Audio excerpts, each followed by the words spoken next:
Hey guys, welcome back to the channel. Happy Friday. Hope you're getting your weekend off to a good start. Thanks to the support on the channel, and make sure if you're new, you hit the subscribe button and leave a thumbs up. Okay, check out the links in the description as well. So a lot of people have been talking about this topic for the past few days, and I wanted to make a video about it, but I haven't yet. So I still want to talk about it, even though it's been a couple of days since it was fresh. But it's a very interesting story, and it's important for just the overall scope of DC and Warner Brothers and all of that. So, for those of you who are not aware, a writer, Aaron Michael Johnson, he was a guest on Multiversity on their YouTube channel. And if you haven't seen the whole interview, I highly recommend that you watch it. It's a very interesting interview. It's about an hour and a half. I have seen the whole thing. It's very interesting and very telling. So just shout out to @UberKryptonian Walt on Twitter. He kind of broke it down in a series of tweets in a tweet thread, and kind of the highlights and the main points of the interview and what Aaron Michael Johnson was sharing about his New God script. And if you're saying to yourself, well, wasn't Tom King supposed to write? Well, yeah, that's what we heard, right? But Aaron Michael Johnson obviously got into all of that detail in the Multiversity interview. And so I just want to go through some of the stuff that Aaron Michael Johnson shared about his New God script that was a very long time ago, years ago, before Justice League was even released in theaters in 2017, before we were told publicly that there was going to be a New Gods movie. So let's get into it. All right. Aaron Michael Johnson told Multiversity that his original New God script was supposed to be tied to Patty Jenkins' Wonder Woman and Zack Snyder's Justice League. He wanted to tell a Lord of the Rings style mythological epic, diving in deep into Jack Kirby's Fourth World. Okay, and he goes into the detail about how he started writing the script and how he got contacted and how he started talking to the studio about it and all of that. He said it would give us a glimpse into the fall of Ares. Ares teams up with Euxis to kill the old gods, with Euxis absorbing their power through the Omega effect. Ares is cast out of Olympus by Zeus, but Euxis then kills Zeus, increasing his power. This is narrated by Metron. So he had also mentioned in the interview that, yes, we see in Wonder Woman, like, this origin of the old gods, right? The story that Hippolyta tells Diana when she's a little girl. But he mentioned from his point of view, like, what if that's just the origin of what if that's just the story of the old gods from the Amazons' point of view? What if that's what they think happened according to them, but this is what really happened, okay, with the old gods? So I thought that was pretty interesting, for sure. Oops. So, okay, Metron would guide us, I think, through the origins of new gods, Darkseid's origins, Isaiah, aka Highfather, the great battle of New Genesis. We would see Darkseid riding a giant hellhound as his steed with his army ready to destroy New Genesis. This is already crazy, right? This is already crazy, and this is like the beginning. All right, so Darkseid believes that if he can destroy the source of life itself, then it would lead him to the anti-life equation, which I thought that was really interesting. He had the original four Furies, Calabac, and the fight get so bad that the source separates them. Meanwhile, Metron sat above them just watching, so he didn't intervene or anything like that. I like the point about the anti-life and why he thought he would be able to find it and how. Darkseid and Isaiah look to Metron for an answer, sorry. Darkseid and Isaiah bring their sons, Scott and Orion, for the trade. This is when we meet a young Barda teaching Scott about Apocalypse. Granny Goodness introduces herself to Scott. This is the prologue. So this part is obviously a lot more, there's more detail that Aaron Michael Johnson provided in the interview about them making a trade, with their sons and things like that. And Scott ending up on Apocalypse, and Granny Goodness introducing herself to Scott, but kind of, saying like, you need to listen to me and follow my rules. So by the way, Aaron then revealed that while WB loved his script and told him they were moving forward, Shortly after Zack Snyder stepped away from Justice League 2017, they told him to remove connections from the Snyderverse. They had him remove references from Earth events and Steppenwolf. So throughout the interview, Aaron Michael Johnson was also providing like a timeline of, from when he started writing the script to then when he got in contact with the studio, how they were responding, everything that was going on. He even gives like specific dates for conversations and things that he was told.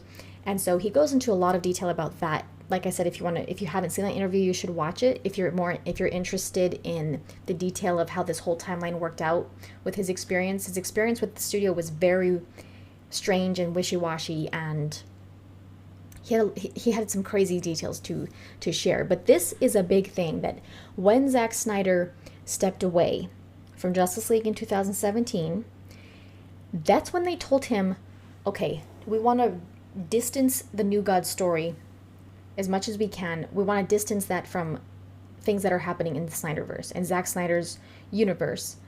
So to remove obviously it was all going to connect, like he said, to events that were happening on the Earth and Steppenwolf invading Earth, coming to Earth in Justice League. They didn't want him to even reference that stuff, which is really strange.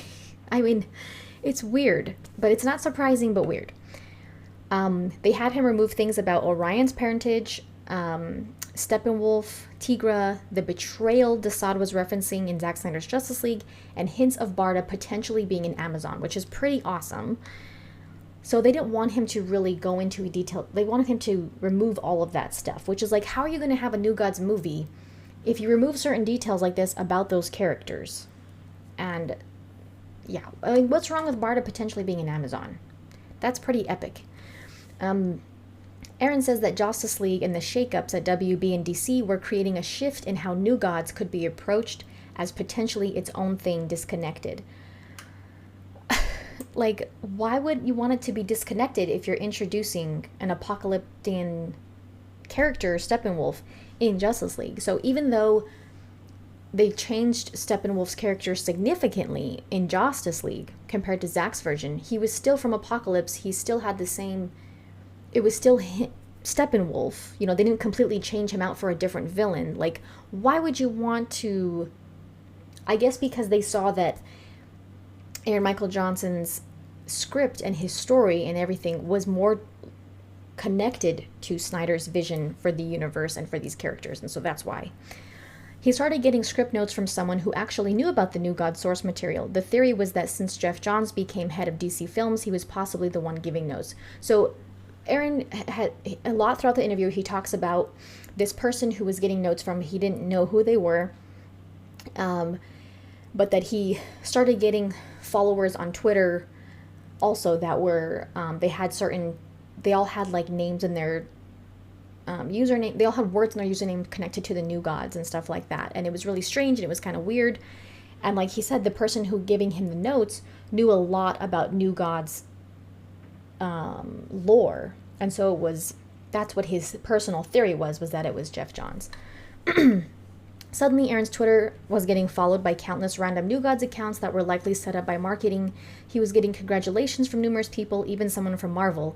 Aaron hadn't even announced his script publicly yet. I found that to be very strange. He found that to be very strange. He didn't understand why these people were congratulating him and talking about him, doing this when he hadn't said anything about it publicly yet. So, very weird experience. All right, here's where it gets messed up. Aaron's script reader told him that he had a great idea, a great script, but he didn't have a producer or director attached. He then ghosted Aaron, so he disappeared, stopped talking to him. This was January 2018, and 2 months later, we got the public announcement for Ava DuVernay to direct DC, the New Gods movie. So there's also some details between this tweet and the announcement there that he kind of details the conversations that he has with the studio, that he was eventually he got an offer to move out to LA and have like several months paid of rent for a loft to get him started there. Basically all that was missing from these conversations was a signed contract with him in the studio. It was also announced that Tom King would be, I think that's his name, right? Tom King would be writing the story. No mention of Aaron's name for the script at all, for the writing. Yeah, he mentions that he got an agent reached out to him on Twitter trying to represent him, and that it was a very strange conversation, how she was marketing herself to him, and that's when the offer to move out to LA came up.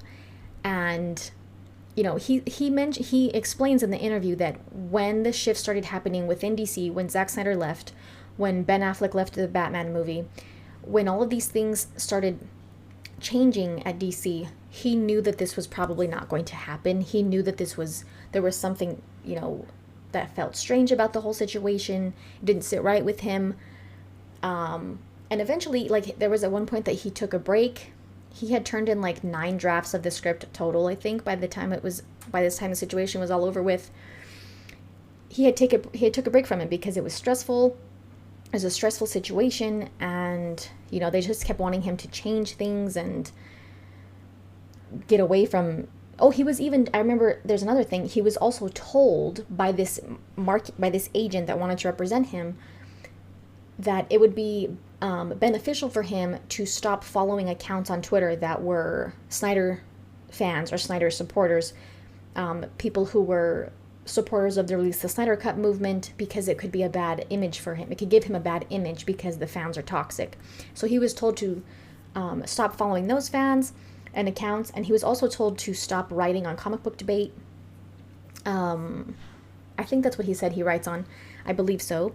Let me check his profile to make sure, but I believe that's what and so he was told to stop writing on there as well. Yes, Comic Book Debate. And so just a lot of really strange things he was told to do and not to do, and like he said, weird interactions with anonymous people who he had his own theories. He was never contacted by Ava DuVernay. As far as he's aware, Zack Snyder was not, in the circle with this script and what he wanted to do with the movie. He hopes that he might have seen it in passing, but he never personally had conversations with him about it. But and then we get this announcement of a cancellation right after Zack Snyder's Justice League comes out, and it's supposedly because it was complicated by the fact that Zack Snyder introduced Darkseid in his movie when the public announcement for New Gods was back in 2018. They could have made this movie a long time ago. As I mentioned in my other video talking about the cancellation announcement, they had plenty of time to make this movie, especially if they had a script for this long. But it seems like they didn't want to even give any credit to Aaron Michael Johnson for his script. And it's just all a really weird story, this whole New Gods thing. And he said he knew for quite a long time that this movie was not going to happen, which I think a lot of us started getting that feeling too, because we never really heard anything about it anymore. And we would kind of just hear, oh, Tom King is working on a script with Ava DuVernay. They're working on a script. That's all we would kind of hear. We wouldn't hear anything else about it. And then, surprise, surprise, it gets canceled after Zack Snyder's Justice League is released. I think they know for a long time that they weren't gonna move forward with this movie, but they waited until the Snyder Cut was released to try to somehow pin the blame on Snyder for ruining their chances of making this movie, which absolutely makes no sense. So it's just, it's a strange story, and I'm glad that Aaron Michael Johnson got to share his side of it and share his experience. It's unfortunate that it turned out to be a negative experience, but, at least he got to write his script and get his ideas down on paper and share that with us fans. But it's just, I don't know. I'm sure WB is frustrated that these kinds of experiences are coming to light, because it's not a good look. It's not a good look for them. And also, release the Ayer cut hashtag is trending today. So, you can also show your support there on Twitter if you are a supporter for Release the Ayer cut. Let me see. He also shared a picture. Okay, so David Ayer shared a picture. I think it was in his Instagram story. This is the picture from the theatrical, and this is the one that David Ayer shared. So Diablo is here in this scene in David Ayer's version, not he was removed in the theatrical version. David Ayer had mentioned before that in his version, Diablo does not die. In the theatrical version, we know he died. So that was something that, the studio decided to do, or Jeff Johns, whoever.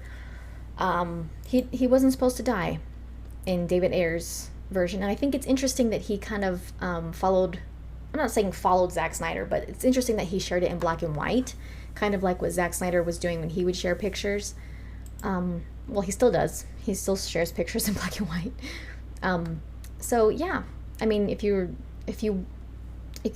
on Twitter, hashtag release the Ayer cut. Show your support for him as a filmmaker. He's shown great support to Zack Snyder and vice versa. They have supported each other in this, and bringing back Jared Leto's Joker for the Snyder cut and all of that. So, yeah, show your support for that. But in the meantime, thanks for watching, guys. Head over to the channel for any videos you may have missed recently. Check out the links in the description.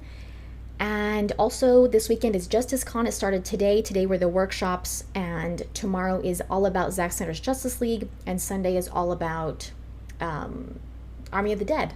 So Zack Snyder will have he'll be appearing on Saturday, tomorrow, and Sunday as well for both films.